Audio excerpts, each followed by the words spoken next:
नमस्कार दोस्तों, मेरा नाम है रंजीत और आप देख रहे हैं मेरा यूट्यूब चैनल आर के जे सिविल पाठशाला।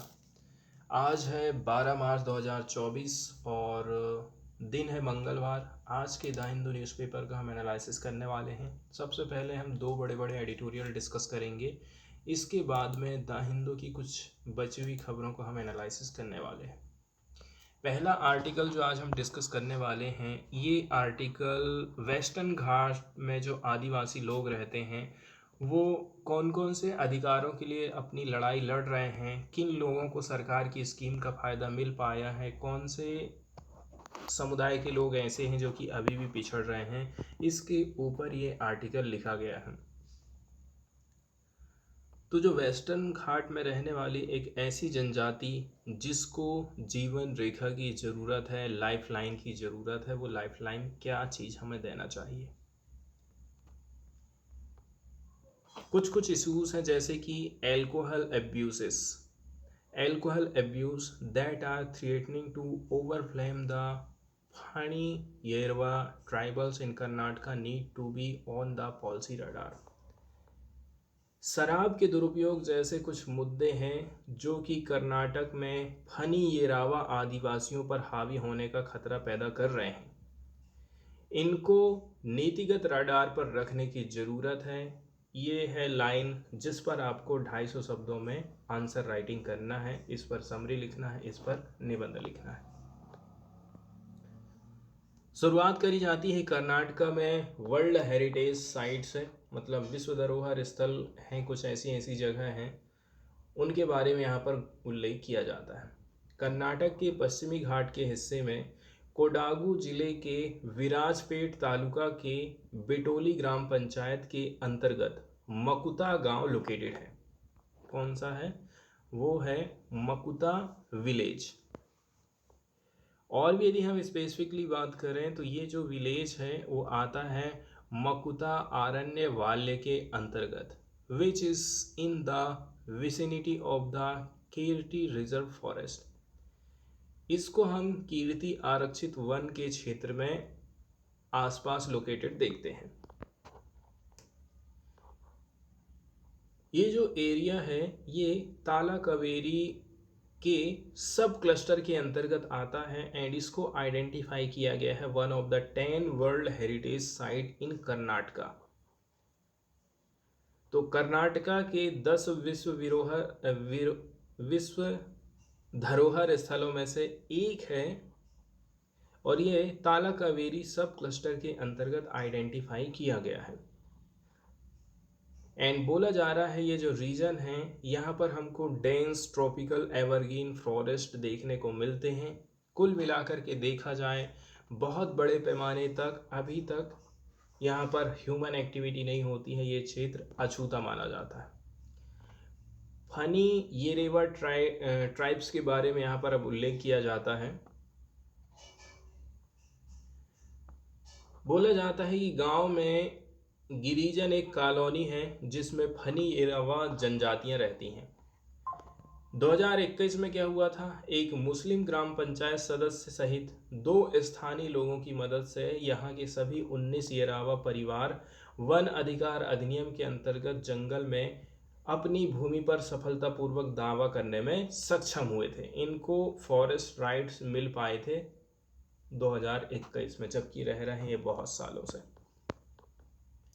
इस प्रकार से देखा जाए ये जो येरावा जनजातियां हैं 135 एकड़ के फॉरेस्ट लैंड में रहती हैं right from the time of their ancestor. आज से उनके पूर्वजों की बात करें तो वो भी यहीं पर रह रहे हैं और आज तक उनकी जो पीढ़ी है वो भी यहीं पर निवास करते आ रही है। यदि ये लोग फॉरेस्ट राइट्स को एक्वायर कर लेते हैं, यदि इनको वन अधिकार प्रोवाइड कर दिए जाते हैं तो इन्हें कौन कौन से फायदे हो सकते हैं। The reason they gave was that they found going into the forest to collect minor forest produce to be a tiresome job. उनका कहना है कि देखिए लघु वन उपज इकट्ठा करने के लिए जंगल में जाना उन्हें एक थकाऊ काम लगता है। इसके साथ ही साथ में अस्थिर बाजार है, बीच में मिडलमैन आ जाते हैं, इनके द्वारा बड़े पैमाने पर शोषण किया जाता है। इसको देखते हुए उपज बेचना अब उतना ज़्यादा लाभदायक नहीं रह गया है, उतनी ज़्यादा उपज से कमाई नहीं होती है। इस प्रकार से देखा जाए, इस कड़े अनुभव ने उन्हें ये विश्वास दिला दिया है कि यदि वो लेबर के रूप में काम करेंगे तो इतनी ही मेहनत के बदले में उनको ज़्यादा कमाई हो सकती है। तो अब इस प्रकार से देखा जाए, ये लोगों ने अपना धंधा बदल दिए हैं। पहले वनों से जो प्राप्त चीज़ें हैं उनको बेच करके अपना काम धाम चलाते थे। आज के समय में ये डेली लेबर के रूप में काम कर रहे हैं, कैजुअल और एग्रीकल्चर लेबर के रूप में। ये इनका प्राइमरी ऑक्यूपेशन बन गया है फॉरेस्ट ड्वेलर्स का। अब इनमें से जो मेजॉरिटी है, ये लोग प्रिफर करते हैं कि हम कसारगोड जाएंगे केरला में, which is less than 10 kilometre, क्योंकि ये ज़्यादा दूर नहीं पड़ता है, 10 किलोमीटर के अंडर में ही ये पड़ जाता है। From their inhabitation as they are comfortable speaking Malayalam, साथ ही साथ में पास में भी है और इन लोगों को मलयालम भी आ जाती है। फिर भी साथ ही साथ देखा जाए, fuel wood, honey and other जो माइनर फॉरेस्ट प्रोड्यूस हैं, ये लोग कलेक्ट करते हैं, जैसे कि धूप, जिसको वेटेरिया इंडिका या फिर इंसेंस बोला जाता है, एंड सेकाकाई सॉप पॉड, ये लोग कलेक्ट करते हैं। अब ये इन्होंने जिस क्वांटिटी को कलेक्ट किया है, ये डिपेंड करती है availability of the produce in the forest as well as the need to procure them. दो बातें यहाँ पर ये आ जाती हैं कि जंगल में ये चीज़ मिलेगी कि नहीं मिलेगी। दूसरी नंबर की बात यह है कि मार्केट में उस चीज़ की डिमांड है कि नहीं है। फिर भी देखा जाए, ज़्यादातर इनमें से who gather forest produce said that the amount they collected was most often for their own consumption. There is no stockpiling. कुछ आदिवासी लोग ऐसे हैं जिनका कहना है कि मैं जितना भी ये सब इकट्ठा कर रहा हूँ, मैं अपने खुद के यूज़ के लिए कर रहा हूँ, मैं बेचने के लिए इसका यूज़ नहीं कर रहा हूँ। अब सबसे मेन समस्या से ये लोग जो ग्रसित हैं, उसके बारे में यहाँ पर जिक्र किया जाता है। एक ऐसा इशू है जो कि चिंता का कारण बन गया है। इनका पूरा का पूरा समुदाय इंटॉक्सिकेटेड अवस्था में पाया गया था अल्कोहल अब्यूज़ के चलते चलते।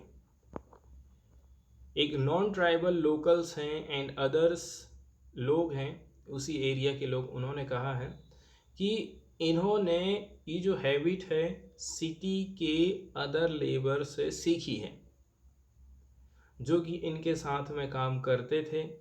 इवनिंग को वो लोग घर जाते हैं, इसके बाद अपनी थकान उतारने के लिए वो दर्द मिटाने के लिए दवाई लेते हैं।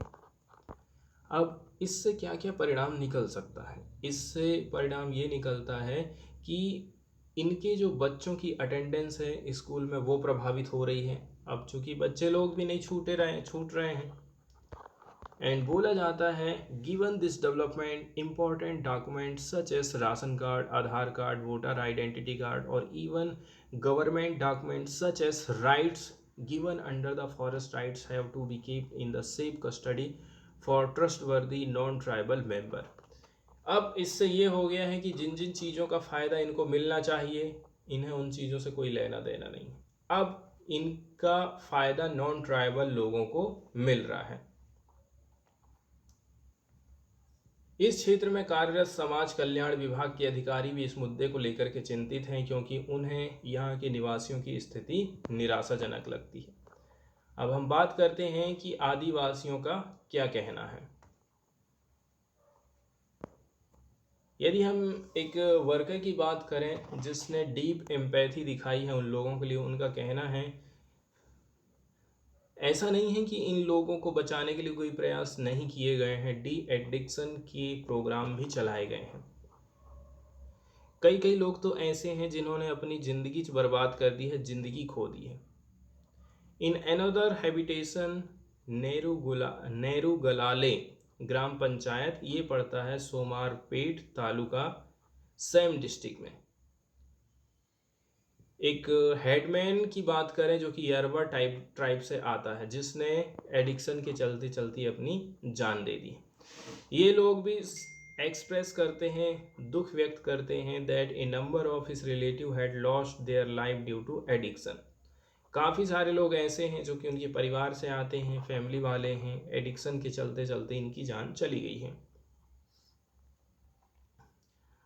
इसी के चलते चलते उनका कहना है कि आज के समय में कंडीशन ऐसी हो गई, हमारे गांव की जो संख्या है वो आधी हो चुकी है।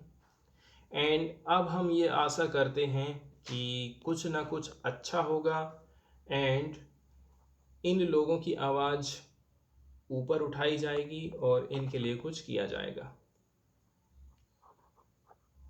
वहीं स्टेट की यदि हम बात करें तो ज़्यादा अटेंशन इन लोगों के ऊपर नहीं दिया जाता है, पॉलिसी मैटर्स इनके ऊपर ज़्यादा फोकस नहीं किया जाता है, ऐसा इन लोगों का कहना है। Non government organisation activist and government official working in the jurisdiction of the villages have said such issues do not get enough attention in the policy matters in the state। जब भी पॉलिसी निर्माण की बात आती है तो इस प्रकार के मुद्दों को नहीं उठाया जाता है, इसीलिए ये लोग पिछड़ जाते हैं, ऐसा एक्टिविस्ट लोगों का कहना है। इसके अलावा इसी प्रकार के व्यू एक्सप्रेस करे जाते हैं leader of some local tribal committees जैसे कि हसालारू, गोवा डालू एंड चेनू कुरुबास। उनके हिसाब से देखा जाए तो इनका कहना है कि कुछ कमिटीज़, कुछ समुदाय ही ऐसे हैं जो कि न्यूमेरिकली डोमिनेट करती हैं एसटी के अंतर्गत, एंड इनको कुछ कुछ फ़ायदा भी मिला है रिसेंट ईयर्स में। इसके अलावा उन्होंने कुछ चिंता भी जाहिर करी है, गवर्नमेंट को कंसिडर करना चाहिए इस प्रकार के सोशल इश्यूज़ को सीरियसली एंड कुछ स्टेप उठाने चाहिए जो कि बेस्ट इंटरेस्ट में रहें इन समुदायों के। इसके बाद नेक्स्ट वाला जो एडिटोरियल यहाँ पर हम डिस्कस करने वाले हैं, ये आर्टिकल बताता है कि आज के समय में supreme court, high court, lower court, सारे के सारे जो कोर्ट हैं वो राजनीति से प्रेरित हो रहे हैं, प्रभावित हो रहे हैं। राजनीति से प्रभावित होने का मतलब ये है, ये सरकार के हिसाब से अपना डिसीजन देते हैं और फिर सरकार क्या काम करती है, इनको इनाम के स्वरूप में कहती है कि आप आइए, राज्यसभा में आइए, लोकसभा में आइए, हम आपको सदस्यता दे देते हैं। और ऐसा हुआ भी है, जबकि देखा जाए तो कभी भी सुप्रीम कोर्ट के जज को, हाई कोर्ट की जज को इस प्रकार से पॉलिटिकल पद ग्रहण नहीं करना चाहिए। इससे उसके कामकाज के ऊपर उंगली उठती है। लोग बोलते ही हैं, देख लो ना, सरकार के हिसाब से काम किया है इसलिए तो इसको पॉलिटिक्स में उतार दिए हैं। ये एकदम सही बात है। यदि कोई भी जज अपना पद से इस्तीफा दे रहा है, इसके बाद पॉलिटिकल पार्टी को ज्वाइन कर ले रहा है, तो सीधा सीधा मतलब ये है, आपने जो ओथ ग्रहण किया था, आपने जो शपथ ग्रहण किया था, आपने उसका उल्लंघन कर दिया है। ये चीज़ मान करके चलना चाहिए। इसके ऊपर हमें 250 शब्दों में निबंध लिखना है। हाल फिलहाल में एकदम लेटेस्ट एग्जाम्पल यहाँ पर दिया जाता है जस्टिस अभिजीत गंगोपाध्याय। रिसेंटली इन्होंने जज के तौर पर अपने आप को रिज़ाइन दे दिया है, एंड जो कि कलकत्ता हाई कोर्ट में काम करते थे, इसके बाद इन्होंने बीजेपी को ज्वाइन कर लिया। उनका कहना है कि बीजेपी ने मेरे को अप्रोच करी, इसके बाद मैं भी बीजेपी को अप्रोच किया। जब वो जज हुआ करते थे, उन्होंने डिक्लेयर किया था henceforth he will be party soldier. उस समय इनके मन में चली आ रही थी कि नहीं, मैं पार्टी का सोल्जर बनूंगा, मैं पार्टी का सैनिक बनूंगा। एक बार टीवी चैनल में जब एक इंटरव्यू चल रहा था, इसमें उन्होंने क्रिटिसाइज़ किया था वेस्ट बंगाल गवर्नमेंट को and speaking about the school job for bribe case. साथ ही साथ इन्होंने चर्चा करी थी school job for bribe case के बारे में। इसके बाद इन्होंने कुछ और कंट्रोवर्सी भी पैदा कर दी थी, जैसे कि एक खंडपीठ के आदेश की उन्होंने अवहेलना करके विवाद खड़ा कर दिया था। कभी कभी उनकी वकीलों और यहाँ तक कि साथी जजों से भी झड़प हो जाती थी, और इसी के चलते चलते फिर इन्होंने सोचा कि अब देखता हूँ, बहुत लड़ रहे हो ना तुम लोग, अब मैं बता रहा हूँ तुमको। जब वो डील कर रहे थे एक केस की जो कि पर्टेन करता है मिस्टर गंगोपाध्याय के कंडक्ट को, A bench of Chief Justice of India D.Y. Chandrachud and Justice P.S. Narasimha rightly said that judges have no business giving TV interview on pending matter. Supreme court के chief justice of India ने clearly बोल दिया था कि आप ऐसे TV में कोई इंटरव्यू नहीं दे सकते हैं कि कौन सा मामला पेंडिंग है। ये चीज़ उन्होंने क्लियरली बोल दिया था। साथ ही साथ चीफ मिनिस्टर ने क्रिटिसाइज किया था मिस्टर गंगोपाध्याय का after his resignation, saying his judgement will always remain questionable. और उन्होंने ये भी कहा था कि आपने जो जजमेंट दिया है ना, इसके ऊपर हमेशा से क्वेश्चन खड़े होते रहेंगे। Former union minister Arun Jaitley had once advocate a cooling off period for जजेस सेइंग, लेकिन जाहिर सी बात है पूर्व केंद्रीय मंत्री अरुण जेटली ने एक बार न्यायाधीशों के लिए थोड़ा सा समर्थन में बात बोला था। उन्होंने बोला था कि भाई देखिए, pre retirement judgement are influenced by a desire for a post retirement job. मेरे रिटायरमेंट होने के पहले जितने भी जजमेंट हैं वो इन्फ्लुएंस्ड होते हैं, प्रभावित होते हैं by a desire for post retirement job, कि आपको जॉब चाहिए, यदि जॉब चाहिए तो भाई फिर काम भी अच्छा करके दो। ऐसा कहना था अरुण जेटली का। लेकिन इस प्रकार की जब चीज़ें सामने आती हैं तो गंगोपाध्याय का कहना है कि कभी कोई भी राजनीतिक निर्णय नहीं दिया है जो राजनीतिक रूप से पक्षपात करता होगा।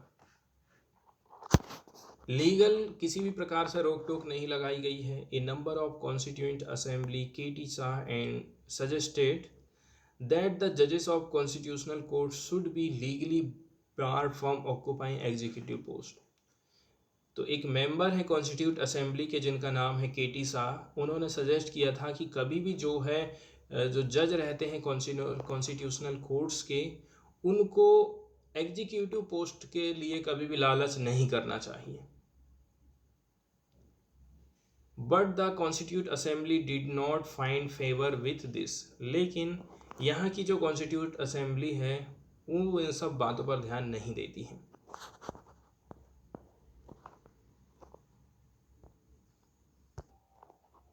इसके बाद कुछ संवैधानिक प्रावधान बताए जाते हैं कि जैसे कि आर्टिकल 217 है, आर्टिकल 124(4) है कॉन्स्टिट्यूशंस का। The only way to remove a जज is almost unworkable method of impeachment by parliament. जज को ऐसे आसानी से आप हटा नहीं सकते हैं। जज को हटाया जा सकता है संसद द्वारा महाभियोग लगा करके। इसके अलावा आर्टिकल 215 डिक्लेयर करता है हाई कोर्ट को as a record court of record के तौर पर with contempt power which the जजेस कुड इन्वोक, और इस पावर का इस्तेमाल जज कर सकते हैं। इस प्रकार से देखा जाए ना तो न्यायाधीश हमारी न्याय प्रणाली में सबसे कमज़ोर कड़ी है और सबसे ज़्यादा उसको सेव करने की भी ज़रूरत है। जुडिशियल कंडक्ट की यदि हम बात करें, न्यायिक आचरण की बात करें, तो संविधान की 3री अनुसूची का पैराग्राफ 8 न्यायाधीश से अन्य बातों के साथ साथ ये शपथ लेने की भी मांग करता है कि वो बिना किसी डर या पक्षपात, स्नेह, द्वेष के अपने कर्तव्यों का पालन करेगा। तो जैसा कि सन 2002 में जो जजमेंट आया था Bangalore principle of judicial conduct 2002 का, इसमें भी इस बात का कॉन्सेप्ट हमको देखने को मिलता है।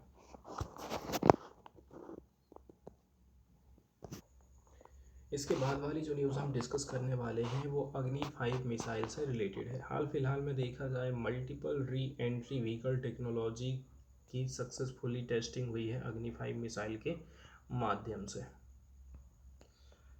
तो प्राइम मिनिस्टर नरेंद्र मोदी ने मंडे के दिन अनाउंसमेंट किया है कि हमने सक्सेसफुल तरीके से टेस्ट फायरिंग कर लिया है अग्नि 5 बैलिस्टिक मिसाइल की, एंड इसके साथ में जो टेक्नोलॉजी हम यूज़ करें वो है multiple independently targeted re entry vehicle, shortcut में इसको MIRV टेक्नोलॉजी बोलते हैं। ये काम किया गया है defence research and development organisation DRDO के द्वारा, एंड ये काम किया गया था मिशन दिव्यास्त्र के माध्यम से। ये जो फ्लाइट का टेस्ट था ये कैरी आउट किया गया था doctor APJ Abdul Kalam island in Orissa से, and this is considered a major technological breakthrough. एक प्रकार से देखा जाए अपने आप में टेक्नोलॉजी के रूप में हम कितना आगे बढ़ चुके हैं वो ये इस चीज़ को बताता है। MIRV टेक्नोलॉजी का मतलब ये है कि एक जो सिंगल मिसाइल है वो कैरी कर सकती है मल्टीपल वारहेड को। एक तो ये है, एक तीर है, एक धनुष है, एक चाकू है, ऐसे बहुत सारे वारहेड को हम ले जा सकते हैं एक सिंगल मिसाइल के माध्यम से। साथ ही साथ ये इंश्योर करता है कि जो सिंगल मिसाइल है इसको डिप्लॉय कर सकते हैं मल्टीपल वारहेड के साथ में डिफरेंट लोकेशन में, ऐसा गवर्नमेंट सोर्सेस का कहना है। अब ग्रुप ऑफ नेशंस का सिलेक्शन यहाँ पर बोला जा रहा है। इस टेस्ट के माध्यम से इंडिया ने ज्वाइन कर लिया है सिलेक्टेड ग्रुप ऑफ नेशंस को जिनके पास में MIRV कैपेबिलिटी है, ऐसा डिफेंस मिनिस्टर राजनाथ सिंह ने बोला है।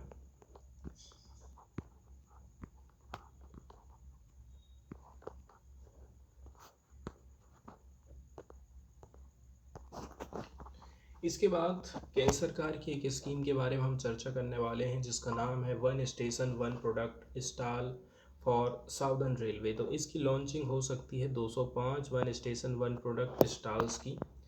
प्रधानमंत्री इनॉग्रेट करने वाले हैं रेलवे प्रोजेक्ट को जिसकी कीमत है 85,000 करोड़ रुपया, एंड वो फ्लैग ऑफ करने वाले हैं एक और चेन्नई मैसूर वंदे भारत ट्रेन को, एंड एक नई एक्सप्रेस ट्रेन है Kollam Tirupati route, and open Aushadhi Kendra selling affordable medicine at selected station.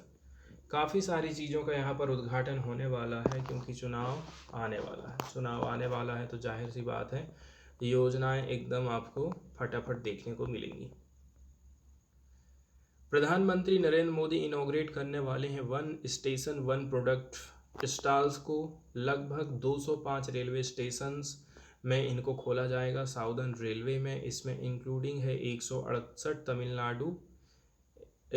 Tamil Nadu में खोले जाएंगी, और ये काम किया जाना है वीडियो कॉन्फ्रेंसिंग के माध्यम से।